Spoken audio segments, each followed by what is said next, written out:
Good morning, Alex and friends. I'm Grace. Today is Wednesday, November 6th, 2024, and you're listening to Alex's News.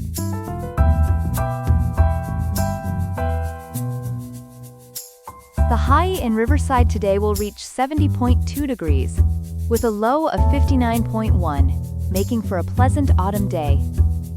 Coming up on Alex's News, we'll explore the significant impact of Trump's political resurgence on the American landscape. We'll also examine how the Republican Party's control of the Senate could alter the nation's political dynamics. Additionally, we'll delve into the ripple effects Trump's potential election victory is having on the cryptocurrency market. Stay tuned for these stories and more on Alex's News.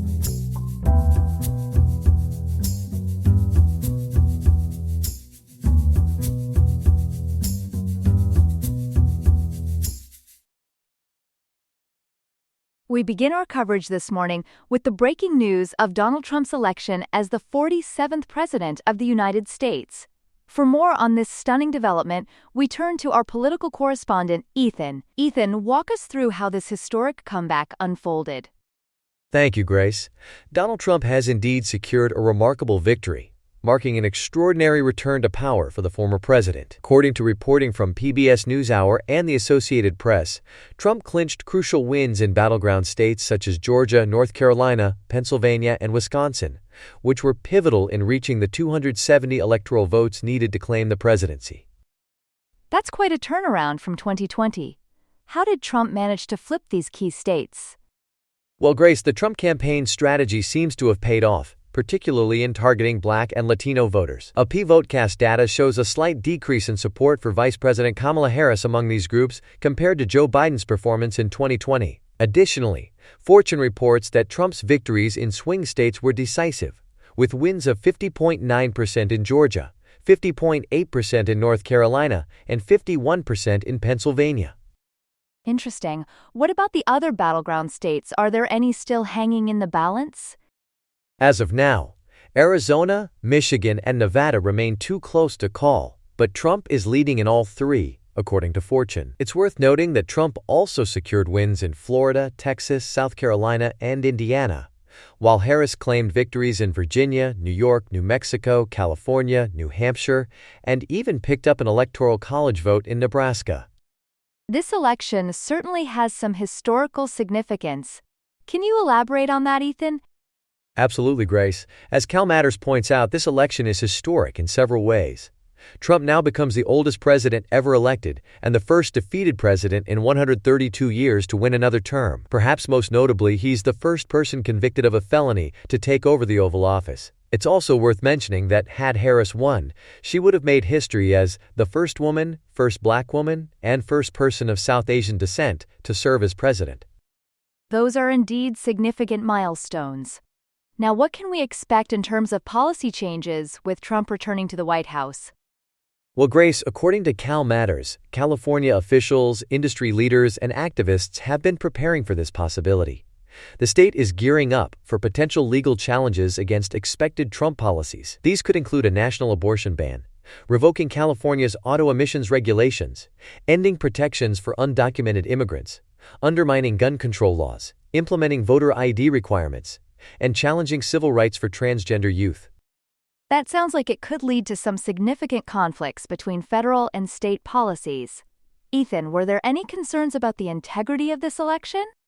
While there were some concerns about voter suppression tactics and election irregularities, it's important to note that no credible evidence of widespread voter fraud that could have significantly impacted the outcome in key battleground states has been found. Federal, state, and local officials, including those from the Federal Cybersecurity Agency CISA, have stated that there is no data or reporting to support claims of widespread election fraud. Thank you, Ethan, for that comprehensive overview of this historic election. We'll certainly be following the developments closely in the coming days and weeks. Thank you, Grace. It's certainly a pivotal moment in American politics, and we'll continue to bring updates as the situation unfolds. Indeed we will. Thanks again, Ethan. This has been story 1 of 3 in our morning news coverage.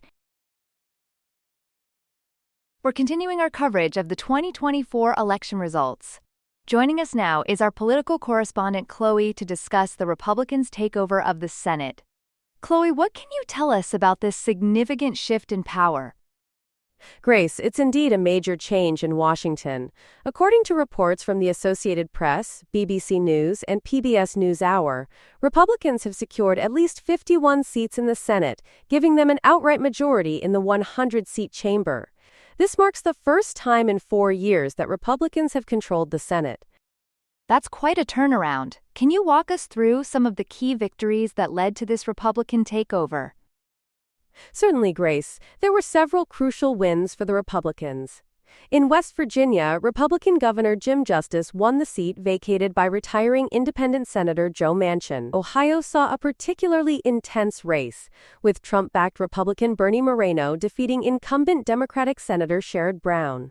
This race was notable for being the most expensive Senate race in U.S. history, with costs reaching around $400 million. That's an astounding amount of money for a single race. Were there other significant victories for the Republicans? Yes, there were. In Montana, another Trump-backed candidate, Republican Tim Sheehy, defeated Democratic Senator Jon Tester. Texas saw incumbent Republican Senator Ted Cruz win a third term, defeating Democrat Colin Allred. And in Florida, Republican incumbent Rick Scott retained his seat. It sounds like the Republicans had a very successful night. How did the Democrats fare in defending their seats? The Democrats faced significant challenges, Grace. They were unable to unseat Republican incumbents in key states like Texas and Florida. However, it's worth noting that there were some historic wins for diversity in Congress. According to multiple sources, we saw the election of 2 Black women to the Senate, Lisa Blunt Rochester of Delaware and Angela Alsobrooks of Maryland. Additionally, Andy Kim of New Jersey became the first Korean-American senator, and Sarah McBride from Delaware became the first openly transgender person elected to Congress. Those are indeed historic milestones. Now, Chloe, this Republican Senate victory comes alongside Donald Trump's projected win in the presidential election. How is Trump responding to these results? Trump has described the Republican Senate wins as an unprecedented and powerful mandate for his party. With the potential for unified Republican control of Congress and the White House, Republicans are planning an ambitious 100-day agenda. Can you give us some details about this agenda? Of course. The agenda is expected to include cutting taxes, strengthening border security, reducing federal regulations, reforming health care, which may include changes to the Affordable Care Act, and advancing conservative social policies. However, it's important to note that implementing this agenda may face challenges due to Senate filibuster rules, potentially narrow majorities in both chambers, possible opposition from moderate Republicans, and the complexity of certain issues like healthcare reform. That's a lot to consider. Lastly, Chloe, can you tell us about any changes in Senate leadership we might expect? Certainly, Grace. A significant change is that longtime Republican Senate leader Mitch McConnell is set to step down. Potential successors include South Dakota Senator John Thune, Texas Senator John Cornyn, and Florida Senator Rick Scott, who has expressed interest in the position. Thank you, Chloe, for this comprehensive update on the Senate election results and their implications. We appreciate your insights. You're welcome, Grace. It's certainly going to be an interesting few years in Washington as we see how these changes play out. Here are some other headlines. Former President Donald Trump has won the 2024 presidential election, returning to the White House amid voter anxiety over the economy and a desire for change. The election results represent a clear rejection of Vice President Kamala Harris and the incumbent administration. Canadian Prime Minister Justin Trudeau congratulated Trump on his victory, emphasizing the strong friendship between Canada and the United States. Trudeau expressed commitment to working with Trump to create more opportunities and prosperity for both nations. In Europe, several leaders have extended congratulations to Trump, including those from Central and Southeast Europe, where populist movements have shown enthusiasm for his win. In a significant shift, Republican Tim Sheehy has defeated 3-term incumbent Senator Jon Tester to flip Montana's U.S. Senate seat. Sheehy, a former Navy SEAL and businessman, focused his campaign on national Republican priorities and received early backing from party leaders. the election results have sparked mixed reactions globally, with some leaders welcoming the change and others expressing concerns about future policies and international relations. Trump's proposed approach to the conflict in Ukraine, emphasizing negotiation and cautious resource use, has drawn attention from various international observers. We're continuing our election coverage with a look at how the cryptocurrency market is reacting to Donald Trump's lead in the presidential race. Joining us now is our financial correspondent, Ethan. Ethan, what can you tell us about this so-called Trump trade in the crypto world? Well, Grace, the cryptocurrency market has seen a significant surge following Donald Trump's lead in the election. According to CoinGecko data, Bitcoin has reached a new all-time high of $74,504, rising 9% in just the past 24 hours, and gaining an impressive 100% over the last year. That's quite a jump, Ethan. What's driving this sudden increase?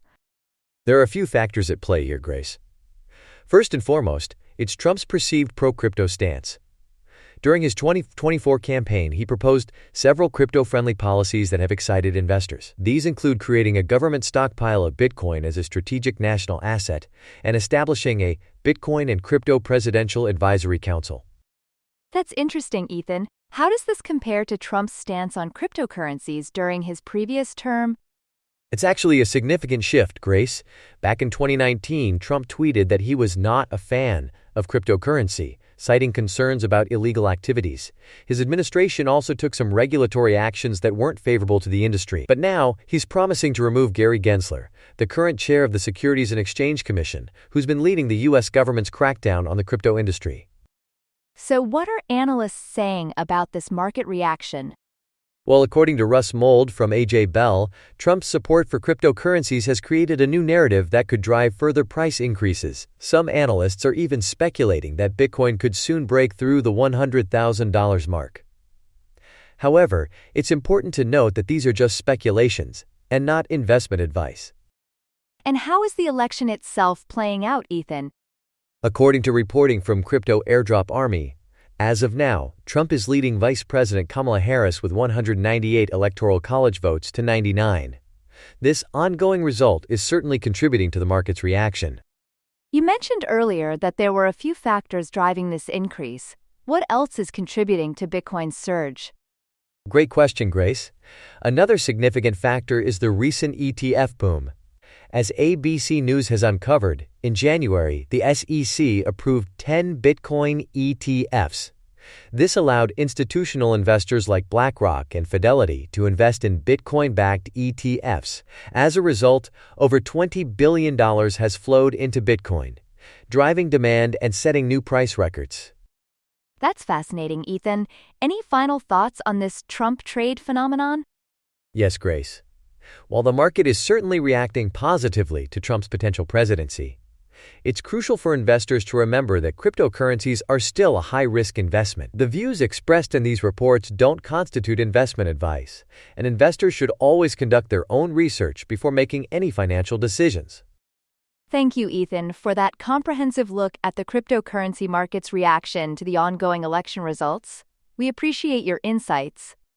Thank you, Grace. It's certainly an exciting time in both the political and financial worlds.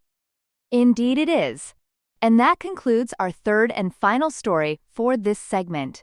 Stay tuned for more election coverage throughout the day. That's all we have for now. Today's episode was made by Alexander King with Claude Sonnet 3.5, the Perplexity API, and the Google Cloud Text-to-Speech API. I hope you have a great day. I'll see you tomorrow, Alex.